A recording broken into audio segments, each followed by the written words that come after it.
आपने सोचा है एक ऐसी औरत जो जिंदगी भर चुप रही, जिसने अपने मन की बात किसी से नहीं कही, वह अगर बोलती तो क्या कहती? वह अपनी आवाज़ से नहीं बल्कि सुई और धागे से बोलती है।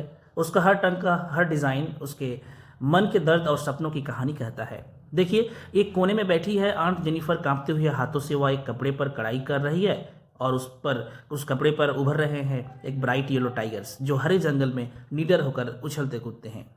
ये बाघ है शक्ति, आज़ादी और साहस के प्रतीक। पर दुख की बात यह है कि आन जेनिफर खुद इतनी आज़ाद नहीं है। वह अपने पति के डर और समाज के नियम में बंधी हुई है। फिर भी जब वह सुई उठाती तो उनकी डर से बड़ी हो जाती है उनकी कला की ताकत। उनकी कड़ाई के बाघ वही कहते हैं जो आन जेनिफर कह नहीं पाती, कि हर औरत के अंदर कहीं ना कहीं एक निडर बाघिन सोई हुई है जो आज़ादी की दहाड़ मारने को तैयार है। तो चलिए स्टूडेंट्स, अब जानते हैं इस वेरी इंटरेस्टिंग एक पोएम आंट जेनिफर टाइगर्स, जिसको लिखा गया है एक फीमेल अमेरिकन पोएट जो कि बहुत प्रोमिनेंट है। उसका नाम है एड्रिन रिच।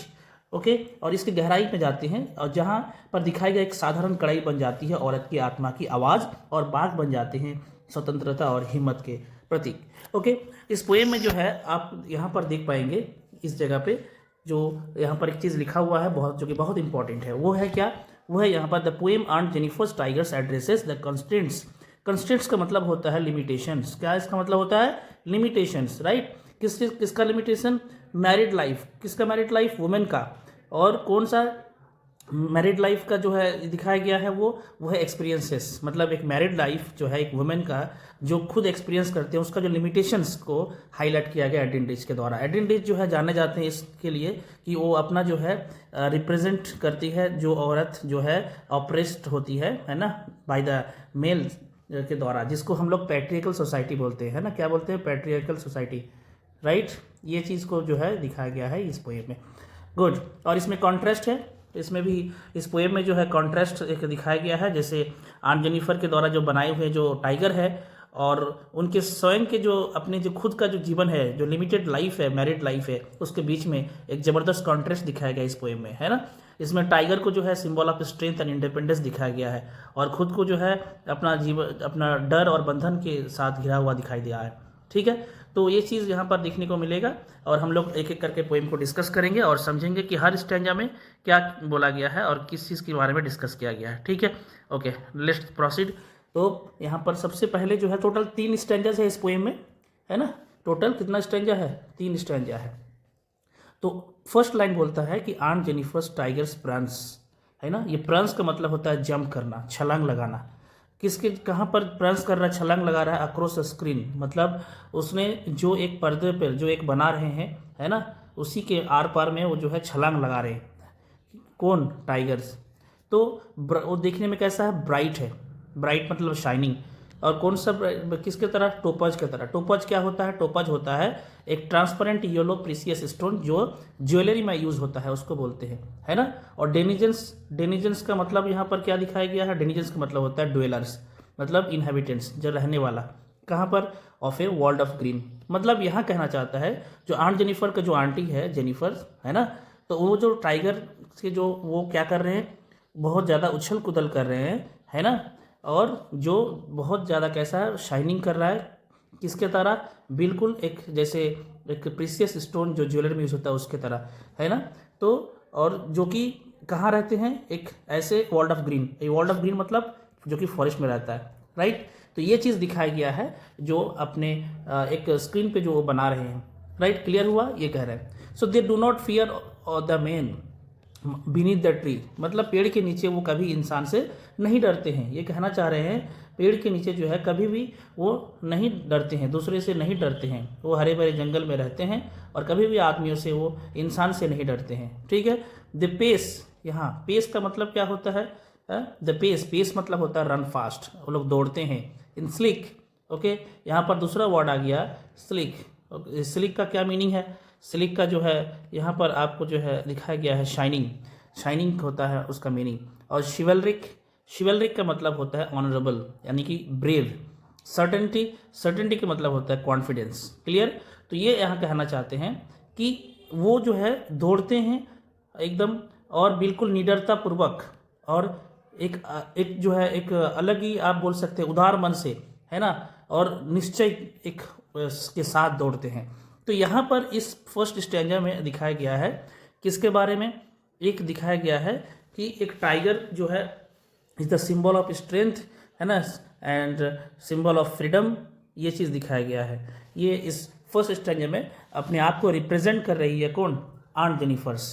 समझ में आई बात। ये चीज़ यहाँ पर दिखा दिया कि अपना एक फ्रेम में जो है एक टाइगर का जो है यहाँ पर एक फोटोज जो उनके द्वारा बनाया गया है और उसको मतलब जो है एक बैकग्राउंड दिया गया है जो कि लगता है कि वो फॉरेस्ट में एकदम नीडर फ्रीडम, है ना, जो कि इंसान से डरते नहीं है, वैसे रिप्रेजेंट किया गया है इसमें दिखाया गया है। समझ में आई बात। तो ये चीज़ जो है आप इसको अगर डिटेल्स में बोलेंगे कि इस चीज़ को डिटेल्स में अगर जाएंगे तो यहाँ पर पोएट बताती है कि एक कपड़े पर जो जब वो कढ़ाई कर रही थी तो यह कपड़ा टेबल क्लॉथ हो या दीवार पर टांगने वाला हो या तो कोई भी वॉल हैंगिंग हो सकता है, यहाँ पर क्लियरली मेंशन नहीं है। तो उस कपड़े पर जो है एक सुंदर बाघों की जो है एक डिज़ाइन बनाती है जो हरे भरे जंगल में नीडर होकर दौड़ते फिरते दिखाए गए हैं, मतलब उसमें उस फोटो में क्लियर। तो उनकी जो सुंदरता का जो वर्णन करते हैं ना ये पोएट, तो उन्हें पीले रत्न जैसे टोपाज है ना उससे तुलना किया है, उससे कंपेयर किया है। तो एक तरह से ये पोएटिक डिवाइस मेटाफर भी बोल सकते हैं, है ना, कि यहाँ पर मेटाफर यूज़ हुआ है। क्यों? क्योंकि कंपेयर किया है लेकिन एज लाइक लगा के नहीं किया है। तो इस तुलना से बाघ का जो चमकीला पीला रंग जो है ना और भी ज़्यादा अट्रैक्टिव दिखाई देता है, जो हरे जंगल की में वो एकदम अलग निखार उठता है। तो बाघ जो है टाइगर क्या है, फियरलेस है। और बिल्कुल जब टाइगर फियरलेस है तो इंसान से तो बिल्कुल डरते नहीं है, वो रॉयल तरीके से चलते हैं एकदम, तो कोई फ़र्क नहीं पड़ने वाला है। तो बाघ जो है एक स्वतंत्र है, जबकि यहाँ पर जो है जब आंट जेनिफर की बात करें तो वो अपने पति से डरती है और जीवन में एक अजीब तरह का जो है एक लाइफ स्टाइल उनका बहुत अलग हो गया है और झेल रही है। मतलब मानो ऐसा कि उनकी लाइफ जो है एकदम लिमिटेड हो गया है जब से वो शादी की है ना।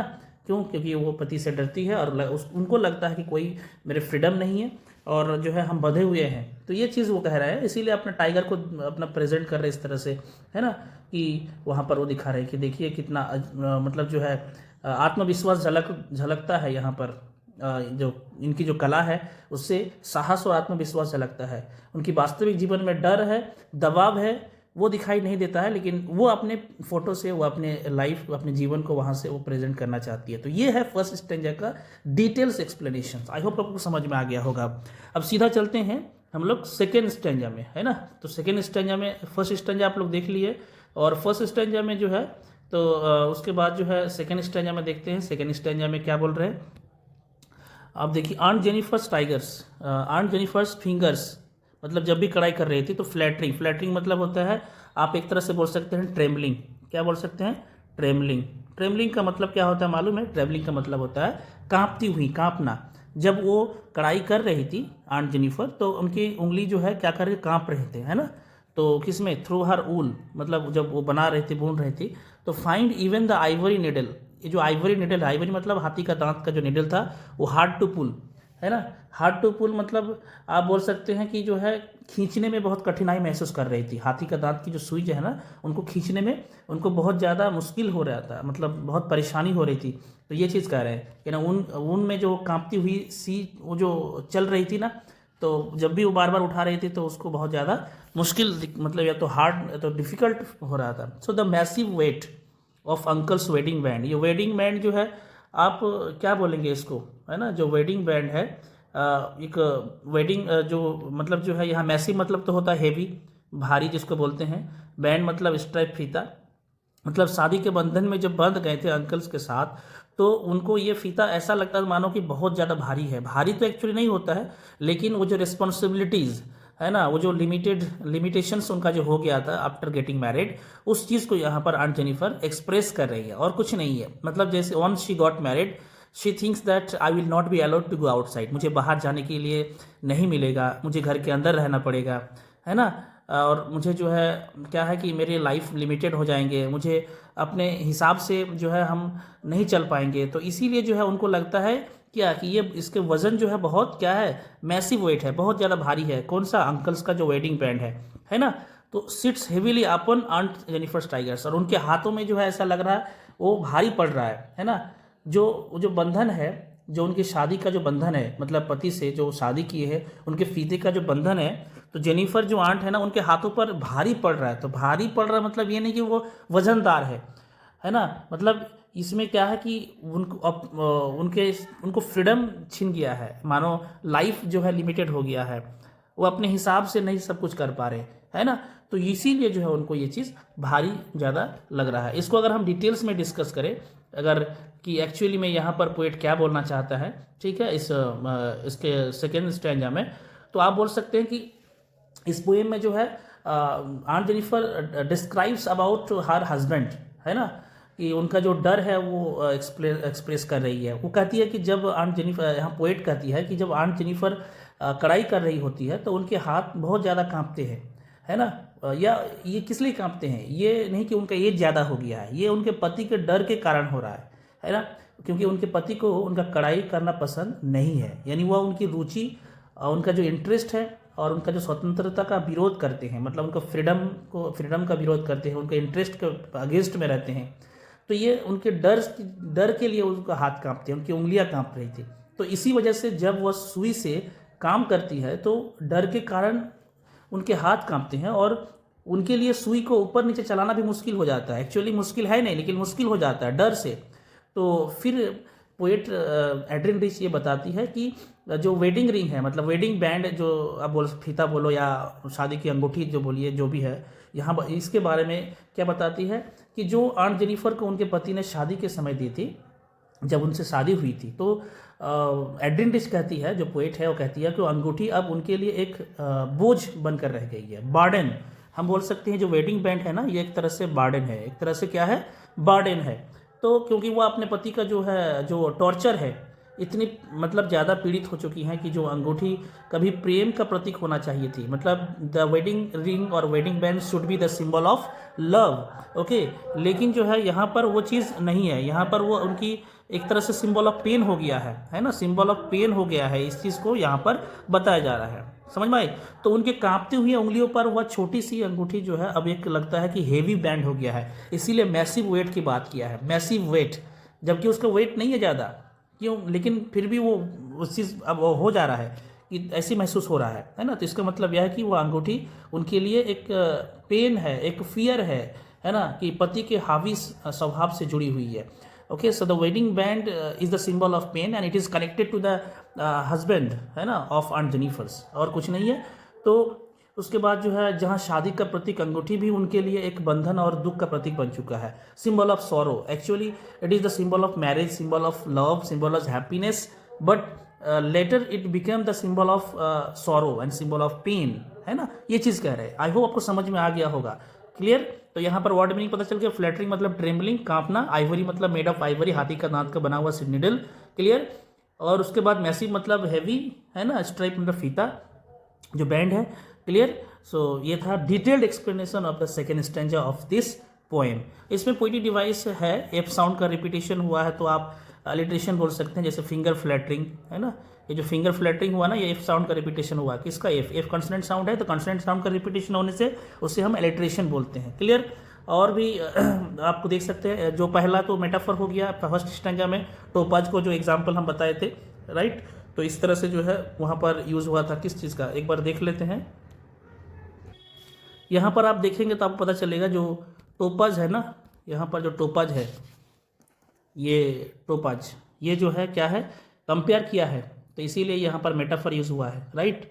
You topaz describe the yellow colour of tigers, ये जो टाइगर्स के साथ जो है टोपाज का कंपेयर किया गया है। और एक चीज़ आपको मिलेगा, जैसे आपको मिलेगा कहाँ पर, एक और है, इस जगह पे दिखाई नहीं दे रहा है, चलिए, तो ये चीज़ है यहाँ पर, ओके। नेक्स्ट थर्ड स्टैंजा पे चलते हैं सीधा। थर्ड स्टैंजा में आप देखेंगे, when aunt is dead her terrified hands will lie still ringed with ordeals she was mastered by the tigers in the panel that she made will go on prancing proud and unafraid. तो इस चीज़ को, इस line को समझने के लिए आपको समझना पड़ेगा कुछ वर्ड मीनिंग। जैसे वर्ड मीनिंग समझे तो यहाँ पर टेरिफाइड का मतलब होता है, आप जानते हैं, स्केर्ड, भयभीत, थ्रेटेन जिसको बोलते हैं। और रिंग्ड विथ मतलब तो होता है सराउंडेड विथ, ये रिंग्ड विथ का मतलब सराउंडेड, ओके। और जो वर्डिल्स है, ये ऑर्डिल्स का मतलब होता है डिफ़िकल्ट, है ना, और टफ एक्सपीरियंस जिसको बोल सकते हैं, कठोर अनुभव। मास्टर्ड बाई का मतलब होता है कंट्रोल्ड, कंट्रोल्ड होना, किसी को कंट्रोल करना, है ना, कंट्रोल्ड, किसी के अधीन लेना। पुट अंडर, और पैनल का मतलब होता है जो पैनल है ना, इन द पैनल, ये जो बोर्ड है, जो पर्दा है जिस पे वो टाइगर बनाया गया था, वो पैनल। क्लियर? तो ये मीनिंग आपको समझ में आ गया होगा। तो यहाँ बताते हैं, मान लीजिए यहाँ पर डिस्कस कर रहा है कि व्हेन आंट इज डेड, कि जब चाची मर चुकी है, मतलब मर चुकी होंगी, तो उनके जो डरा हुआ जो हाथ है ना, वो क्या होगा, उनका जो डरा हुआ हाथ है, फिर भी उन मतलब जो है क्या होगा, उनके जो डरा हुआ स्टिल रिंग्ड विथ, मतलब क्या करेंगे, वो घिरे रहेंगे, सराउंडेड रहेंगे, उनके जो कठिन ओके जो अनुभव हुआ था उससे वो घिरे रहेंगे, जो एक्सपीरियंस उन्होंने लिए थे, है ना, रिंग्ड विथ ऑडिल्स, उसने जो बैड एक्सपीरियंस लिए थे, जो कठिन एक्सपीरियंस हुआ था, उससे वो घिरे रहेंगे। शी वॉज मास्टर्ड बाई, क्यों, किससे, जिन्होंने उनको अपने अधीन रखा था, कौन, उनके हस्बैंड। समझ में आई बात? मतलब फिर भी वो अपने घिरे रहेंगे, मतलब जो है उनके द्वारा, क्योंकि उन्होंने जो कठिन एक्सपीरियंस लिए थे। समझ में आई बात? नहीं समझ में आया फिर से सुनिए।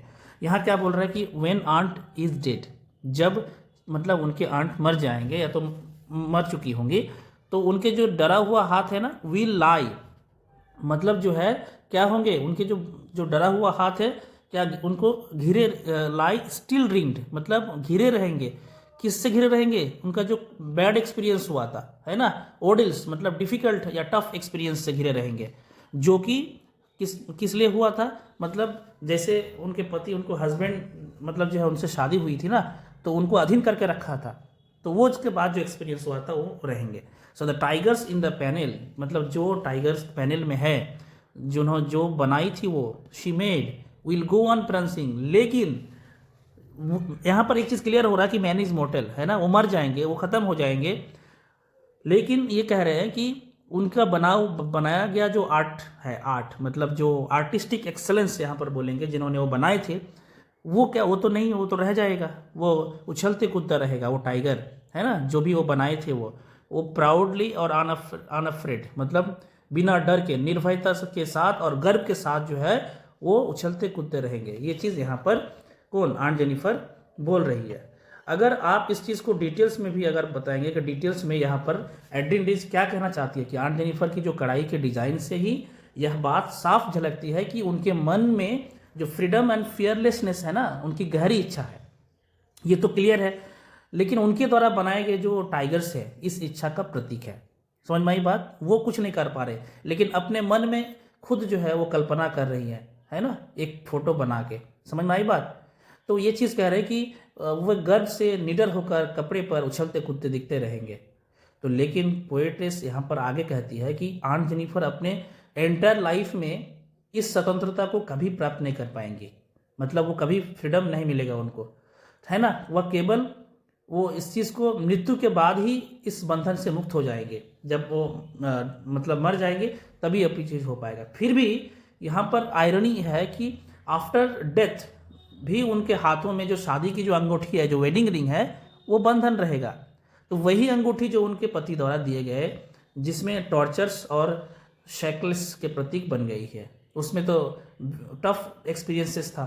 सो दूसरी ओर आंट जेनिफर द्वारा बनाए गए जो टाइगर है, उस हमेशा हमेशा के लिए गर्व से भरे जीवन का प्रतीक बने रहेंगे, राइट। वो हमेशा कपड़े पर ऐसे उछलते कूदते देखेंगे मानो कह रहे हो कि सच्ची स्वतंत्रता और आत्मविश्वास कभी मरता नहीं है।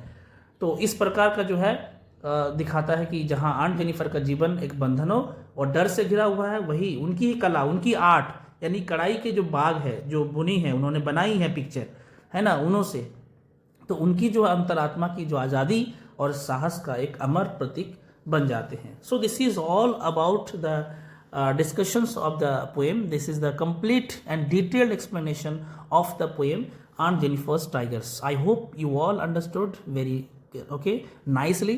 अगर आपको ये वीडियो पसंद आया तो इसको जो है लाइक कीजिए और अपने क्लासमेट के साथ शेयर कीजिए, and do not forget to subscribe the channel को सब्सक्राइब जरूर कर लीजिए।